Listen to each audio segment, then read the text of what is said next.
నమస్తే welcome back to mercy study circle. నేను మీ మెర్సీని. ఈరోజు చెప్పుకోబోయే టాపిక్ ఏంటంటే విద్యా దృక్పథాల నుండి 5th టాపిక్లో ఫస్ట్ టాపిక్, సెకండ్ టాపిక్ ప్రాచీన కాలంలో విద్యా విధానం, తొలి వేదకాలం, మలి వేదకాలపు విద్యా వ్యవస్థ. ఏంటి 5th టాపిక్ అనుకుంటున్నారా? అయితే మీకు 5 టాపిక్స్ ఉన్నాయి. ఆ 5 టాపిక్స్లో ఫస్ట్ టాపిక్ తీసుకున్నాను. ఫస్ట్ టాపిక్లో మరలా మీకు ఇలా టాపిక్ వైజ్గా నేను నంబర్స్ ఇస్తూ అలా డివైడ్ చేస్తూ మీకైతే ఎగ్జామ్స్ పెడతాను. అలాగే లైన్ టు లైన్ బిట్స్ అయితే మీకు వీడియోస్ రూపంలో కూడా అందిస్తాను, పీడిఎఫ్ రూపంలో కూడా అందిస్తున్నాను ఫ్రెండ్స్. మీరు ఎగ్జామ్స్ కావాలనుకున్న, పీడిఎఫ్స్ కావాలనుకున్న డిస్క్రిప్షన్ మరి కామెంట్ బాక్స్లో అయితే డీటెయిల్స్ మెన్షన్ చేశాను. సో ఆ డీటెయిల్స్లోకి వెళ్ళి జాయిన్ అయితే అయిపోండి. ప్లీజ్ సపోర్ట్ చేయండి ఫ్రెండ్స్. మీరు సపోర్ట్ చేస్తేనే కదా మీకు యూస్ఫుల్ కంటెంట్ అందించడానికి మాకు కూడా ఇంట్రెస్ట్ ఉంటుంది. సో ప్లీజ్ సపోర్ట్ చేయండి ఫ్రెండ్స్. మీరు ఫస్ట్ టైం కనుక చూస్తున్నట్లయితే మన ఛానల్ సబ్స్క్రైబ్ చేసుకోవడం మాత్రం మర్చిపోవద్దు. ఈ వీడియోకి ఇంకా లైక్ చేయకపోతే ప్లీజ్ లైక్ చేసేయండి ఫ్రెండ్స్. విద్యా దృక్పథాలు 5th టాపిక్ ప్రాచీన కాలంలో విద్యా విధానం, తొలి వేదకాలం, మలి వేదకాలపు విద్యా వ్యవస్థ. భారతీయ విద్యకు మూల బిందువు ఆధ్యాత్మికతే. ఆధ్యాత్మికతతో పాటు ఐహికత లేదా ఈ లోకం గురించిన అంశాలు కూడా ఉన్నాయి.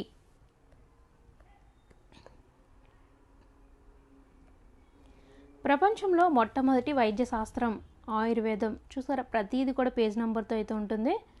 నెక్స్ట్ భారతీయ తత్వశాస్త్రం అతి ప్రాచీనమైనది. దీనిని సంస్కృతంలో దర్శనం అంటారు. దర్శన్ అంటే దర్శించినది.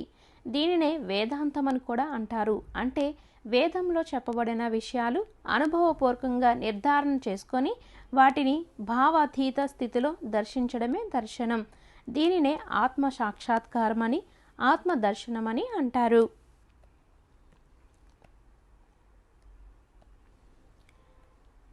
ఏకం సత్ విప్రహ బౌద్ధ వదంతి.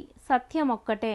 దీన్నే రామకృష్ణ పరమహంస బెంగాలీలో యతో మత్ తతో పత్ అన్నారు. ఎన్ని ఆలోచనలో అన్ని మార్గాలు అని దీని భావం. ఈ ప్రపంచమంతా దుఃఖమయమని, ఈ దుఃఖ సాగరం నుంచి విముక్తి చెందటమే దర్శన శాస్త్ర పరమ ప్రయోజనమని చెప్పిన వారు సిద్ధార్థ గౌతమ బుద్ధుడు.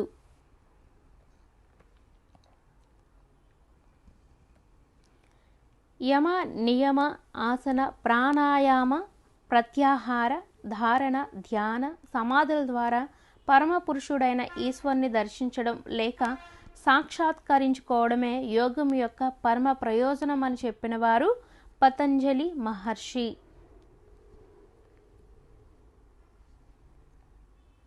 చారిత్రకంగా భారతీయ విద్యను 3 కాలాలుగా వర్గీకరించవచ్చు. 1 ప్రాచీన యుగంలో విద్యా విధానం, మధ్యయుగంలో విద్యా విధానం, ఆధునిక యుగంలో విద్యా విధానం. ప్రాచీన కాలపు విద్య ముఖ్యంగా హరప్ప, మొహంజదారో నాగరికతల కాలంలో నాటి ప్రజల ఆరాధ్య దైవం పశుపతి.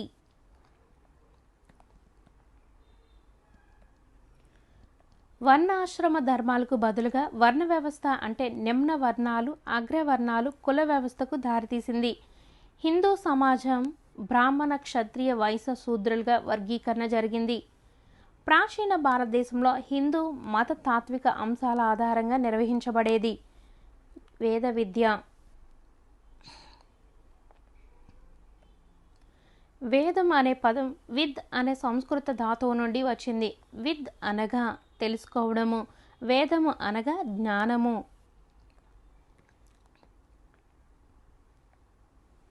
భారతదేశంలో మానవత్వం విస్తరించిన తర్వాత వ్రాయబడిన మొట్టమొదటి లిఖిత గ్రంథం ఋగ్వేదం.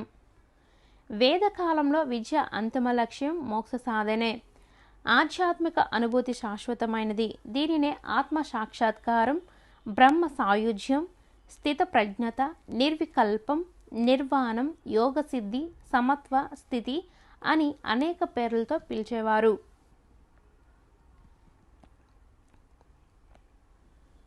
వేదాలు 4. 1 ఋగ్వేదం, 2 యజుర్వేదం, సామవేదం, అధర్ణ వేదం. నెక్స్ట్ వేదాలు అపౌరుషేయాలు. వీటిని శృతులని కూడా అంటారు. ఎగ్జామ్లో మీకు శృతులని వేటిని అంటారు, సో ఇలా అడగొచ్చు. అందుకని ప్రతిదీ కూడా ఇక్కడ మిస్ చేయకుండా అయితే ఇస్తున్నాను. అంటే ఇవి మానసిక కల్పనలు కావు. ఇవి సాధనలోని అత్యున్నత స్థితిలో దర్శించిన, అనుభూతి చెందిన శాశ్వత సార్వజనీన సత్యాలు. వేదంలో 4 భాగాలున్నాయి. మంత్ర సంహిత, బ్రాహ్మణాలు, అరణ్యకాలు, ఉపనిషత్తులు.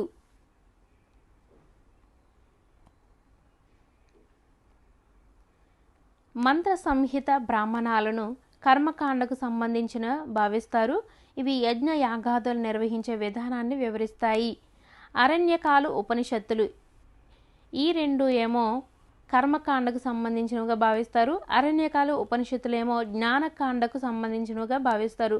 జ్ఞానకాండకు సంబంధించిన వాటిలో ఉపనిషత్తులను అత్యంత ప్రామాణికమైనవిగా భావిస్తారు. ఇవి అత్యంత తర్కబద్ధంగా ఉంటాయి.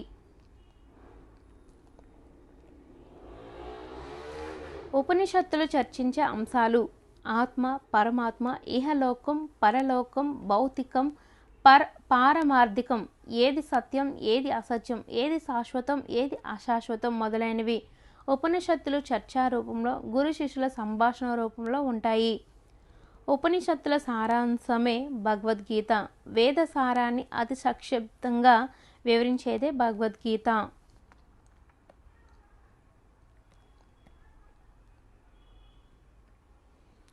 అతి కొద్ది మాటల్లో అత్యున్నత సత్యాన్ని వివరించిన అతి గొప్ప గ్రంథం భగవద్గీత అని అన్నవారు ఎవరు? స్వామి వివేకానంద. ఉపనిషత్ కాలంలో శిష్యులకు గల ఆచరణాత్మక విద్య భిక్షాటన, యాజాజ్ఞి, ఆశ్రమంలోని జంతువులను మచ్చిక చేసుకొనుట, నేలసాగు, మోక్ష సాధనమే విద్య అని ప్రబోధించేవి ఉపనిషత్తులు.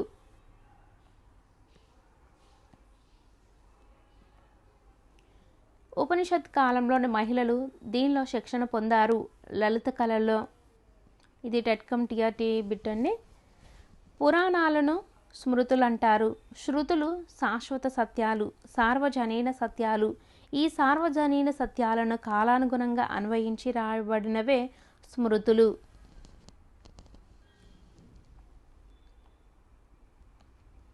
ఇతిహాసాలని వేటినంటారు? భాగవతం, భారతం, రామాయణం.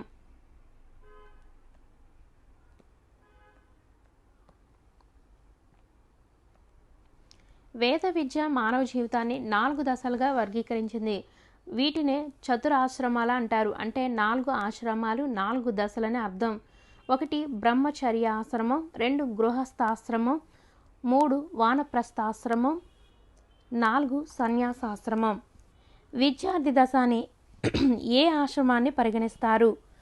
మరొకలాగా అడగొచ్చు, వేదకాలంలో విద్యను అభ్యసించే దశ ఏంటి? బ్రహ్మచర్యాశ్రమం. ఇది చాలా ఇంపార్టెంట్ బిట్ అండి. ఇది విద్యార్థి దశ. ఉపనయనం తర్వాత గురువుగారి ఆశ్రమంలో విద్యాభ్యాసం చేయాలి. బ్రహ్మచర్యాన్ని అవలంబించాలి. నేడు అంటున్న జీవితం కోసం విద్య అనేది వేదకాలంలో ఏ దశకు సూచిస్తుంది? ఏ దశను సూచిస్తుంది అంటే బ్రహ్మచర్యం. మానవుడు తన జీవితాన్ని ఎలా జీవించాలి, జీవిత లక్ష్యాన్ని ఎలా సాధించాలో తెలియజేసేవి చతుర్విధ పురుషార్థాలు. అవి ధర్మ, అర్థ, కామ, మోక్షాలు. జీవితం కొనసాగాలంటే అర్ధకామాలు అవసరం.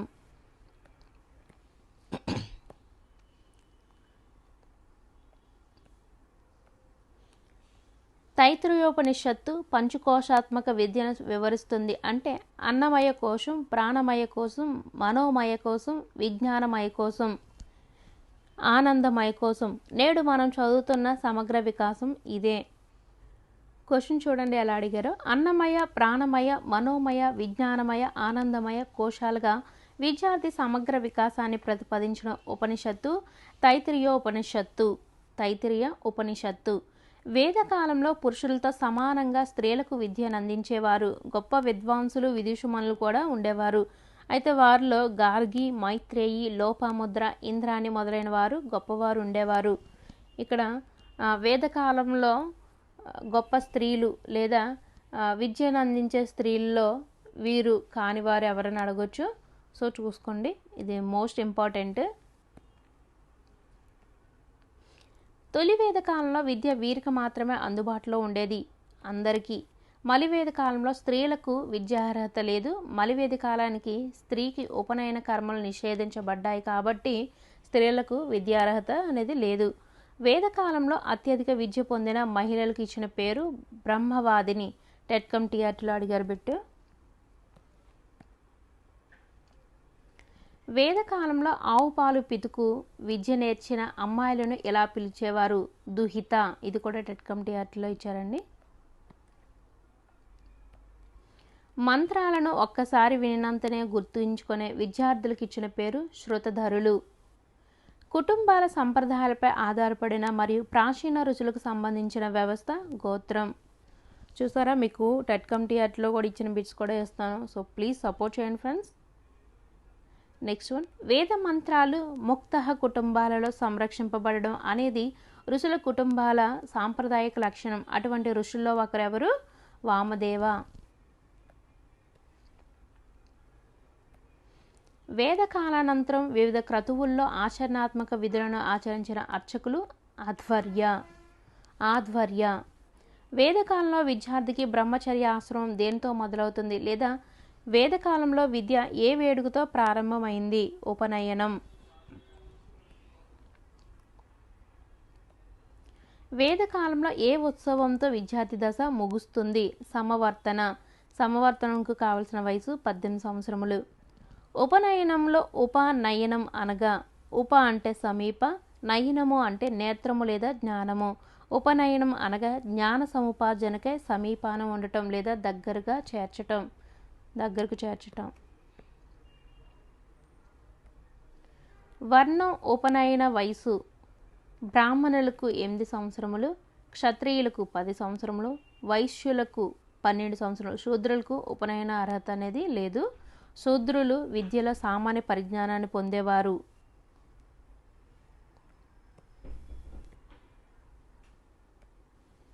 ఉపనయనంలో భాగంగా గురువు శిశువు చెవిలో ఏ మంత్రాన్ని జపించేవాడు? గాయత్రి మంత్రం. గురువు విద్యార్థి చెవిలో గాయత్రి మంత్రం ఉపదేశించి ఓం నమః శివాయ అని వ్రాయించేవారు. ఉపనయనం జరిగిన వారిని వేదకాలంలో ఏమని పిలిచేవారు? ద్విజులు. మొదటి జన్మ ప్రకారం ద్విజులు అనగా శరీర ఆకృతి పొందటం. ద్విజన్మ అనగా రెండవసారి జన్మించడం, అంటే ఉపనయనం ద్వారా జ్ఞానాన్ని పొందడాన్ని మరో జన్మగా చెప్పబడింది. వేదకాలం ప్రకారం ద్విజులు అనబడేవారు బ్రాహ్మణులు. ఇది టెట్ కమిటీలో అడిగారండి, ఒకసారి చూసుకుందాం. క్రింద తెలిపిన బ్రాహ్మణాలు మరియు వేదాల సంబంధం సరిగ్గా ఉన్న జత. ఐతిరేయ, ఋగ్వేదం. అయితే ఇక్కడ మిగిలినవి రాంగు. అయితే ఆ రాంగుకు సంబంధించిన కరెక్ట్ కూడా మీరు తెలుసుకోవాలి కదా. సో ఇక్కడ చూడండి, ఐతిరేయ బ్రాహ్మణం ఋగ్వేదం, గోపద బ్రాహ్మణం అధర్వవేదం, శతపథ బ్రాహ్మణం యజుర్వేదం, ఛంద్యోద బ్రాహ్మణం సామవేదం. వేదాలకు అనుబంధాలుగా వచ్చిన పుస్తకాలు బ్రాహ్మణాలు. బ్రాహ్మణాలకు అనుబంధాలుగా వచ్చిన గ్రంథాలు ఉపనిషత్తులు. 3 ఉచ్చారణ పద్ధతులైన స్వతంత్ర పదాలు, ద్వంద్వ పదాలు, క్రమ ఉచ్చారణను గూర్చి వివరించినది ఐతిరేయ బ్రాహ్మణం. ఇది టెట్ కమిటీలో అడిగారండి. 3 ఉచ్చారణ పద్ధతులైన స్వతంత్ర పదాలు, ద్వంద్వ పదాలు, క్రమ ఉచ్చారణను గూర్చి వివరించినది ఐతిరేయ బ్రాహ్మణం. జంధ్యం గురించి వివరించినది శతపథ బ్రాహ్మణం. ఉపనయనం తర్వాత శిష్యర్కం స్వీకరించిన విద్యార్థులను ఏమని పిలుస్తారు? వాసి, అంతేవాసి, గురువుల వాసి.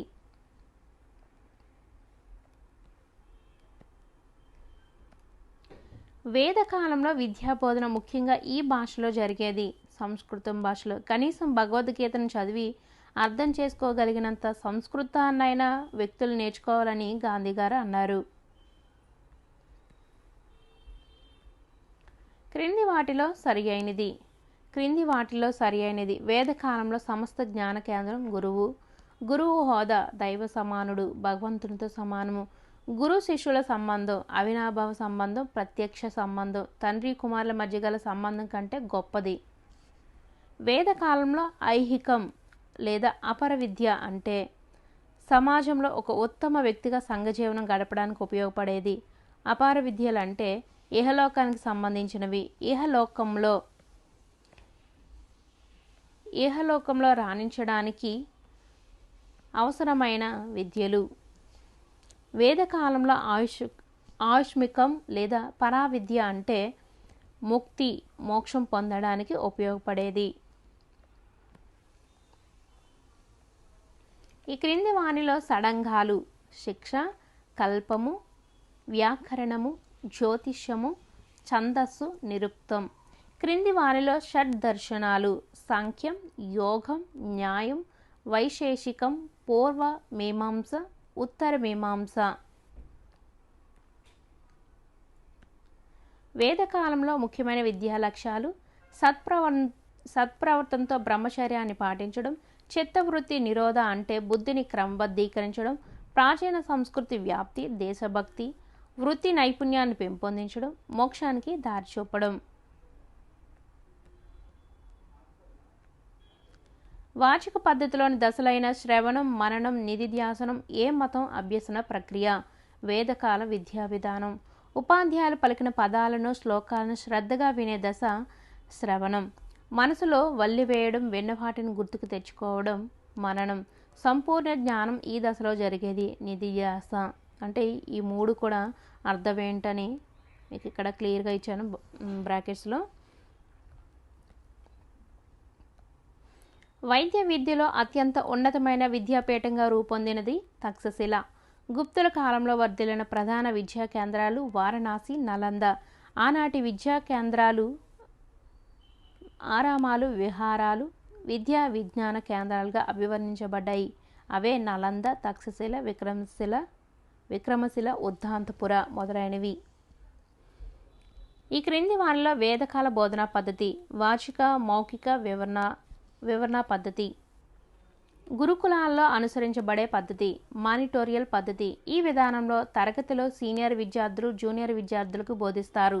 బెల్ సిస్టమ్ అనేది దేనికి ప్రేరణగా చెప్పవచ్చు. వేదకాల విద్య. బెల్ సిస్టమ్ అనగా సీనియర్ విద్యార్థి జూనియర్ విద్యార్థులకు విద్యను నేర్పటం.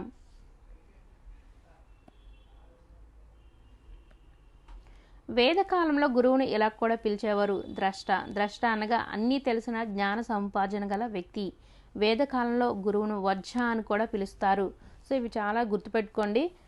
ఇస్లాం కాలంలో మౌల్వి అని పిలుస్తారు గురువును. వేదకాలంలో ద్రష్ట, వజ్జ అని పిలుస్తారు. సో ఇవి బాగా గుర్తుపెట్టుకోండి ఫ్రెండ్స్, ఇంపార్టెంట్. వేదకాల విద్యలో క్షత్రియులు నేర్చుకునే విద్యలు న్యాయశాస్త్రం, రాజనీతి శాస్త్రం, యుద్ధ విద్యలు, ధర్మరక్షణ, దేశరక్షణ. ఉపనిషత్తుల్లోని ప్రధాన బోధనా పద్ధతి ప్రశ్నోత్తర పద్ధతి. నా జీవితమే నా సందేశం, my life is my message అని అన్నదెవరు? గాంధీజీ గారు. వేద విద్య లక్ష్యము ఆత్మ సాక్షాత్కారం, ముక్తి లేదా మోక్షం. వేదకాల విద్యలో ఈ అంశానికి ప్రాధాన్యత ఉంటుంది. శీల నిర్మాణం. గురువు, ఆచార్యుడు, ఉపాధ్యాయ, అతి గురువు అనే 4 ఉపాధ్యాయ స్థాయిలు ఈ కాలంలో కనిపిస్తాయి. వేద విద్యా కాలంలో కనిపిస్తాయి.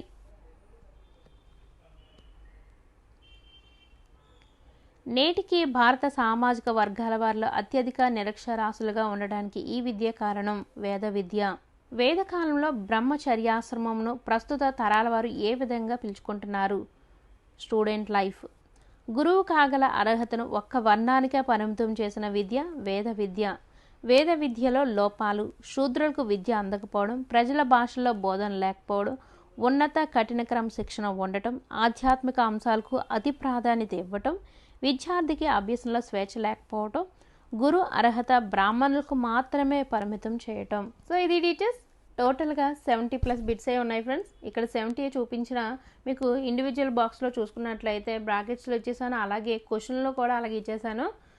2-3 బిట్స్ అయితే అలా ఇచ్చాను. ఎందుకంటే మీకు పీడిఎఫ్ అనేది ఎక్కువ పేపర్స్ కాకుండా తక్కువ వచ్చేటట్లు, అలాగే మీకు ప్రింట్ తీసుకోవడానికి అమౌంట్ కూడా తక్కువ అయ్యేటట్లు నేను ఆలోచించి అలా చేస్తాను. సో మీకోసం అన్ని విధాలుగా ఆలోచించి మీకు బిట్స్ ప్రిపేర్ చేసి నేను చాలా ఎక్కువ టైం పెడుతున్నాను. సో ప్లీజ్ మీ నుంచి నేను ఆశించేది ఒక్కటేనండి, వీలైతే లైక్ చేయండి. మీరు ఫస్ట్ టైం కనుక చూస్తున్నట్లయితే సబ్స్క్రైబ్ చేయడం మాత్రం మర్చిపోవద్దు. సో ప్లీజ్ సపోర్ట్ చేయండి ఫ్రెండ్స్. ఇలాంటి మరెన్నో వీడియోస్ కోసం మన ఛానల్ చూస్తూ ఉండండి. Thank you for watching.